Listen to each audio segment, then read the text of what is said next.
Good morning, dear friends. You and I are invited to a new day.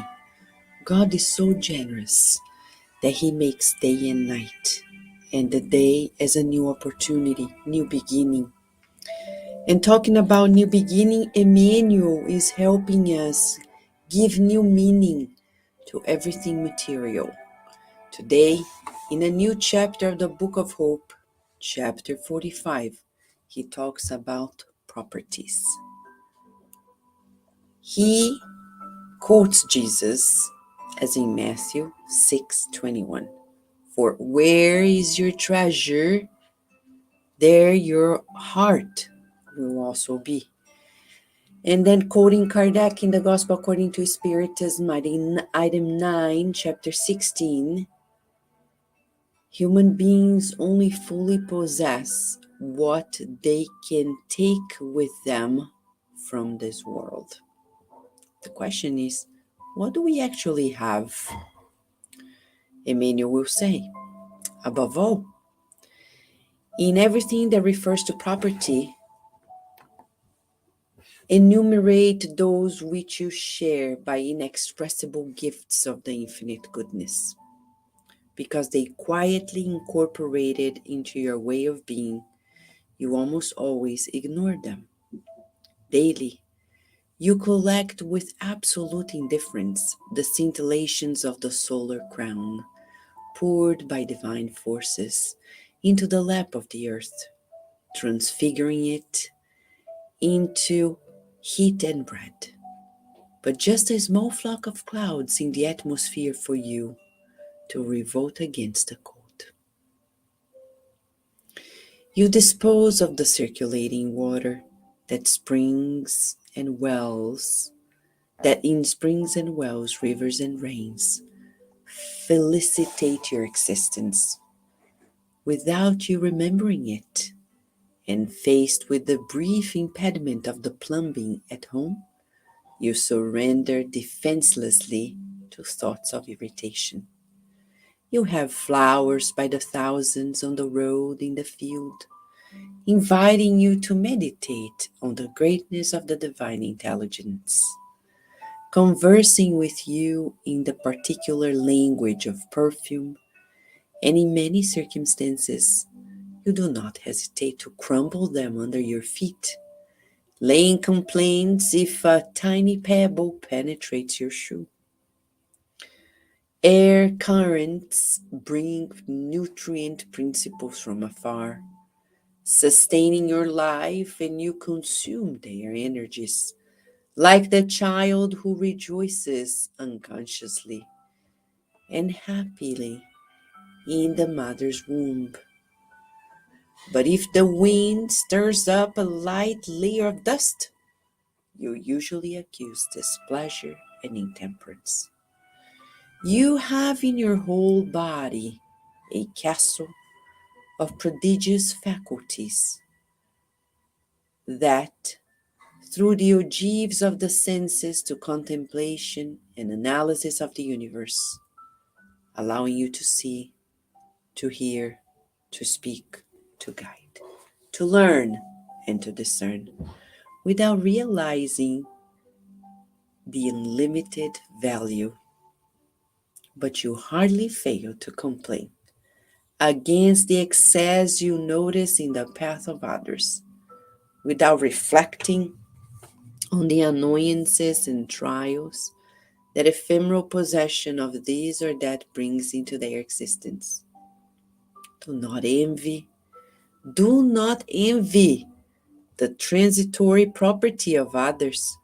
You do not know why the coined fortune increases their responsibility and burns their head. Above all, never list the absence of the superfluous.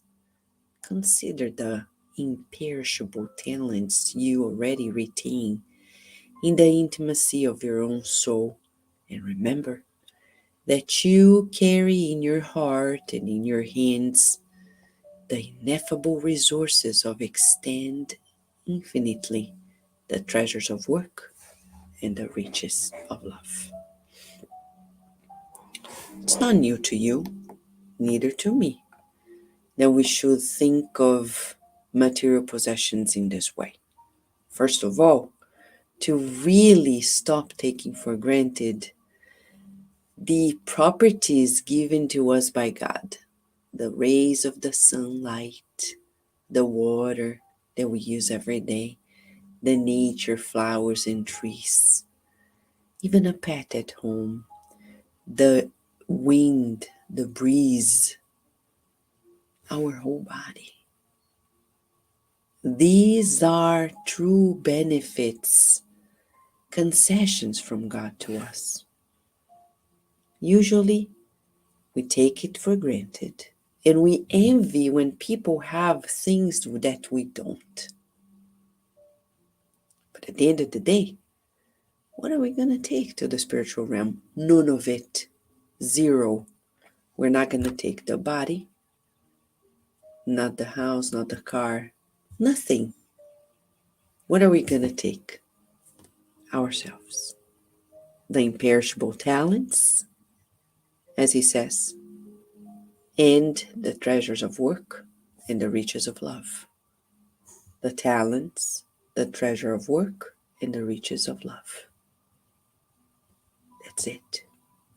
In our to-do list daily, let us remember, today is the day to multiply our talents, to be useful, to love. Let us meditate on this and really work on our true properties and bless what we temporarily have from God to multiply in immortal talents, love and usefulness, work. And never envy the temporary property of others, because we don't know what happens. Right yesterday, we had the coronation of a new king in England. And I've heard people saying, what a disgrace to have kings and queens in this day and age. People don't understand that, as Emmanuel says, it's a challenging task in their hands. We don't envy, we don't despise, we respect and understand that some people need such responsibility for reasons that we're yet to understand. Let's not envy people's power, money, influence, beauty. Let us bless our share and respect and bless everyone's as well. Let us pray.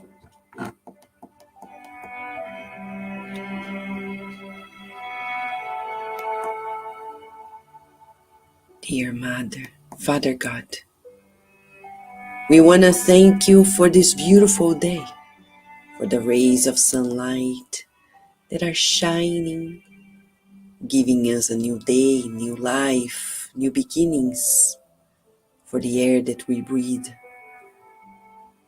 for the body that sustains this reincarnation. We pray that each cell in our physical body feels our gratitude for their existence, for their hard work.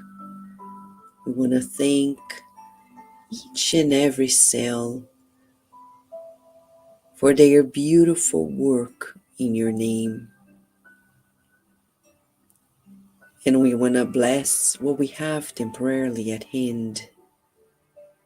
We visualize rays of healing light showering upon us, bringing new beginnings. We want to thank you for the opportunity you concede to us to multiply talents today, expand our treasures of being useful, working, and the riches of love. We rejoice in your presence as we feel the spirit doctors, nurses, and therapists applying onto us the energy medicine that we need for the mind and the bodies. Thank you for another opportunity of being with you, co-creating in love. We see our homes, loved ones, our community, our whole neighborhood, our cities and states, our countries illuminated in your kindness. Thank you, today and always, and so be it.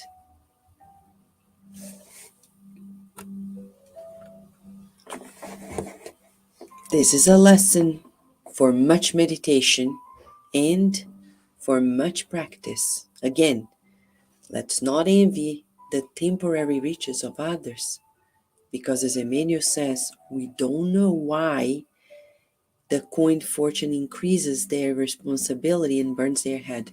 We don't know. We know that when it comes to us, we need to use them to multiply our talents, to expand the treasures of work, and the riches of love. Thank you, friends, for being here with us. Thank you, Felipe. Thank you, Slavik. Thank you, friends, for this current of prayer. We look forward to seeing you tomorrow at another morning prayer here at Kardec Radio, where you and I are always nourishing our souls.